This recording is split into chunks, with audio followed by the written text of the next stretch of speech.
Welcome to On Air with Kate Butler, where we are revealing life's best kept secrets. Welcome back to On Air with Kate Butler, and this is the podcast where we are revealing life's best kept secrets. Today I'm here with Dr. Elayna Fernández, who is best known for her award-winning blog, thepositivemom.com, which has inspired millions of moms in over 160 countries.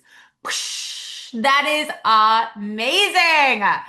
Okay, she is an international storyteller, a story strategist, and avid student of pain. She has spoken on prestigious stages around the world and has served as advisor to numerous leading brands and some of the most transformational leaders of our time. Elayna has been named one of the top Latina influencers in the USA and one of the Success Magazine's top 125 leaders worldwide. She's been sponsored by over 400 brands and featured on both national and international media. And she also started her first business at only 7 years old in the Dominican Republic and has helped thousands of moms become digital entrepreneurs. Moms worldwide come to Elayna for guidance in crafting their stories to turn them into best-selling books, profitable courses, and highly acclaimed blogs. Welcome to the show. Wow. Thank you, Oh my Kate. goodness. How fun is that to read? How does it feel reading all of that? Oh, it feels great, and I'm just really excited and happy and honored to be here with you today. I'm honored to have you here. You and I go back a long ways now, don't we? And it's all Yes. just such a pleasure to be in your space and in your world. And I really love featuring your story because it is one that moves me deeply. And so you mentioned here about starting your first business at 7 years old. And that's sort of like, whoa, wow, she was an entrepreneur at 7. But I also know that this came, out of a place of, you looking for opportunity, amongst what you saw around you. So can you bring us back to that 7-year-old girl and tell us a little bit about where you started? Thank you for asking that. I grew up in a slum in the Dominican Republic, and what that meant is since the age of 5 years old, I had a daily or nightly prayer. I would say, God, I don't want to wake up tomorrow.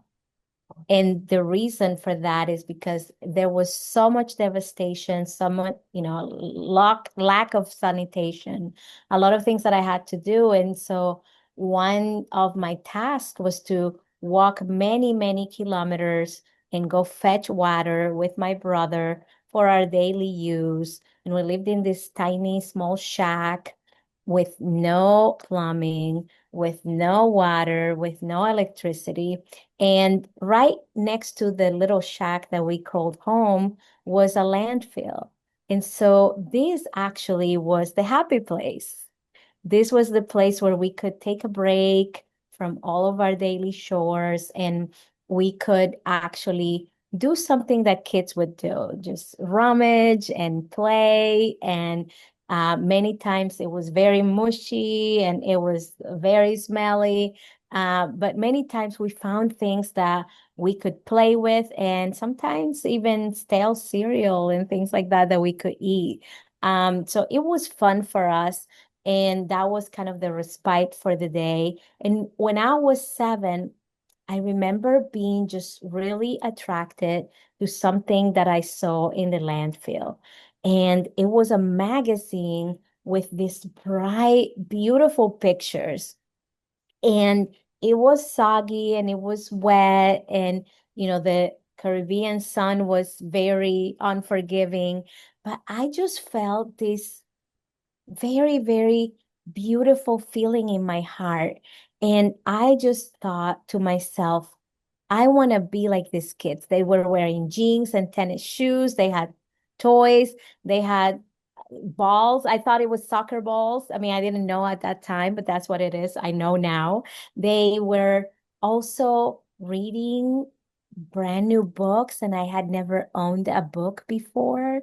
And they had something that I definitely wanted. And it was, they looked peaceful, they looked safe, they looked like they had very loving families.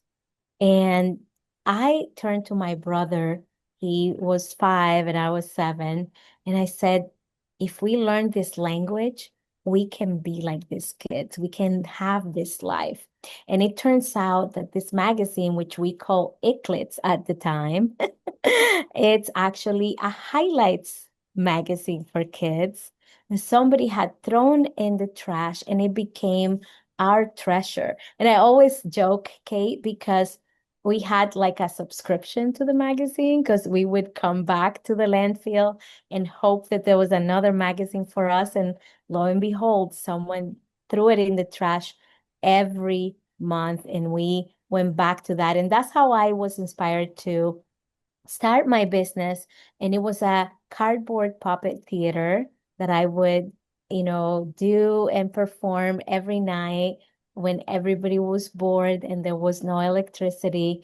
And I would think about the magazine visions that I saw, and I would tell these stories, and I would charge a little bit of money, coins that I saved up, so that then I could, 4 years later, enroll myself in English lessons, because I thought that that was the ticket for me to get out of the slum and change my life. Wow. Wow, wow, wow. And that's where it began. So, a lot of people want to know, so so you learn the language, and I know a lot happened between now and then, but how did you get actually from the Dominican Republic and where are you located right now? Yeah, so I live in Texas You're now, in and Texas now. Okay. yeah, So how yeah. do you then get to North America? Let's just start there. Yeah, so fast forward to 3 years of going daily and Wow. still hustling to learn the language, but to also pay for the classes. Right? I graduated from the English Center with honors and became an instructor. And I started to actually had my first job at 14 years old, and also graduated high school at 15, and then moved to Santo Domingo, the capital of the Dominican Republic. While I was in college, which was a journey in of itself as well, I saw that so many doors opened to me because I was bilingual. And Mm. I started making US dollars, salaries that even people with 3 degrees didn't make, because I knew a different language. And one of those opportunities was also because I've always been a geek and a nerd. I was voted best student in my college, and they had this opportunity called the Work and Travel Program, that allowed you to get a visa, student visa to the US. And every summer, I would come to the US and I would work, travel, and take a class at a local university.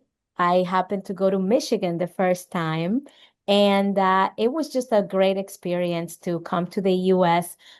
Later on, I met who would become my husband, and moved, permanently here. But I started coming just for the summer, and it was a great experience. Met some amazing people, and yeah, it was hard to become an immigrant and to leave behind my home, my people, my language, my food. It was a culture shock, but I'm grateful for the journey and where it's taken me. Now, like you said, a magazine and a few words that I didn't know how to pronounce, to now spreading my message in the English language to so many beautiful people around the world. Well, there's so many things in that, right? It's like you honored this feeling, right? Where somebody could have just been like, "Oh, I have a nice feeling when I see this or to read this or, experience this," right? But you paid attention. And then you allowed, the honoring of that feeling to put you into action, right? And where you said I was really like busting it to like, like do all the things, like make the money, save the money, still do what was expected of you on a daily basis around the house, right? Yeah. And then also learning something on your own as a child, right? Like teaching this, to yourself essentially. I mean, you went to a class, but then you had to practice, practice, practice, in Yeah. order to get to the next level in the class, so you were taking that action and really like creating opportunity for yourself, right? And that's what that says to me, is that the opportunity wasn't in front of you, it wasn't available to you, it wasn't given to you, there wasn't really a door that opened. Like, you opened it, right? You created an opportunity, essentially out of nothing. I mean, most people would look at that and say it's nothing, it's a soggy magazine that's trash. They would have said that's nothing, but you created an entire, not only opportunity, but life out of that, right? And so you came here, and then it was like sky is the limit. I mean, what you have created in your adulthood, right? And what you continue to create alone is inspiring, right? And we have this Thank whole you. backstory that they alone, this is alone is inspiring, and then this alone is inspiring. You put them together, and we're both like, wow, who is this amazing human? You are so sweet. Oh my goodness. So tell us where you are now, and how you love to serve people and what you love to teach, and give us some insight as to like who is this beautiful soul that sits in front of us today. Oh, thank you, Kate. It takes one to know one for sure.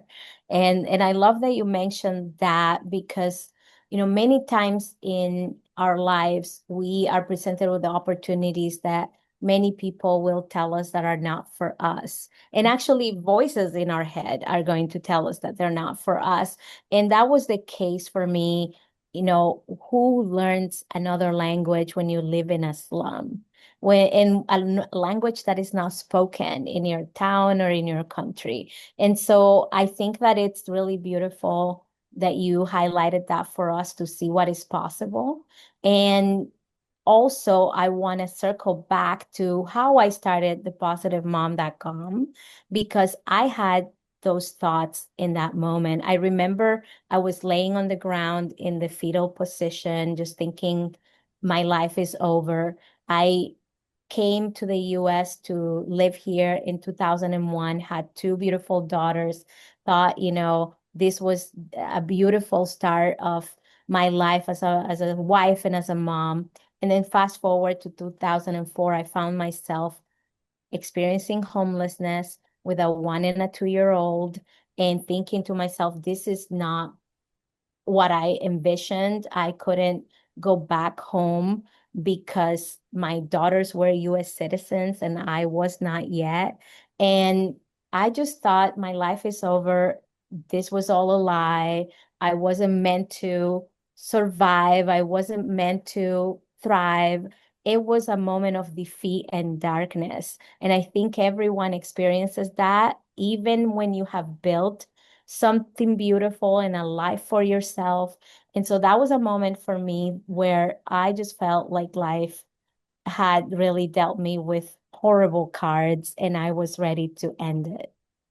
And what's interesting is that that magazine actually came to my awareness again as I was tasting my salty tears, as I was, on the ground, feeling the cold floor, as I was thinking, I have a 1 and a 2-year-old. I don't even know how to be a mom yet. How can I be a single mom? As I thought about, I don't have money, I don't have a bank account, I don't have a car, I don't know how to drive. As I thought all of that, the magazine vision came back to my awareness. And what happened for me is that I thought, this vision, this life, this magazine life was not for me. It was for my daughters. Mm, It was not a lie. I am meant to do this, not as a little girl, but as a mom. And mm, then that vision turned into something that I could help other moms do. And so when you ask, like, where am I and what inspires me, is that vision that no matter how much darkness is around us or inside of us, no matter how much trash there is, right? That we can all tap into a vision of who we can become. And in that moment, I couldn't come up with what to do. I just didn't know what the first step was going to be. But what happened was that I started writing who I could be. I wrote my first to be list. It is something that I do every single day. I've done it since that morning in November of 2004. I write my to be list, and the first thing I wrote was be a positive mom. And that's how the blog started, and that's how the speaking started. That's how the book started. It started from a simple decision that no matter how dark everything looks, no matter if I don't know what to do, I feel clueless, hopeless, that I'm going to decide who I can be for myself and who I can serve. And that's what inspires me. And that's what I'm excited to do now as a speaker, an author, a coach. I help moms break cycles, find peace, and feel whole. But it starts with a decision that I'm not going to let the circumstances, conditions, and situations in my life that are less than ideal stop me from who I can become. And that truly is what my legacy is going to be on this earth. And I'm really truly excited to see that my daughters have thrived. I have now those two little girls are 22 and 23. And I have a couple more who are 12 and 6, and they are doing amazing work in the world. And you have seen them grow up. I've seen your little girl grow up as well. And it is so beautiful what we can create from a thought, from a vision. Wow. And what a beautiful, beautiful legacy that is and continues, right? And continues with your family. So tell us where we can find you, where we can reach you, and just tell us all about your world, getting into your world. Absolutely. Thank you so much for asking that. So they can reach me at thepositivemom.com. That's my blog. You can find amazing information for the motherhood journey. And if you're an impact-centered leader, that's what I call it, who wants to then serve the world with your story, you can go to transformationalstorytellinguniversity.com, because after sharing my story throughout the world and over 36 countries, where I've spoken and coaching so many beautiful people on how to tell their story. I have created a university to do just that, to help people who have a powerful message know how to speak on the stage and share that story using something that I call the story system for transformational storytelling. Ah, this is wildly, wildly inspirational. I want to thank you so much for honoring yourself at 7 years old, and for saying yes to yourself, um, and saying yes to what was possible for you every step along the way. You have already inspired thousands, maybe even millions, but there's millions more that are waiting for you. I know that with all of my heart and soul.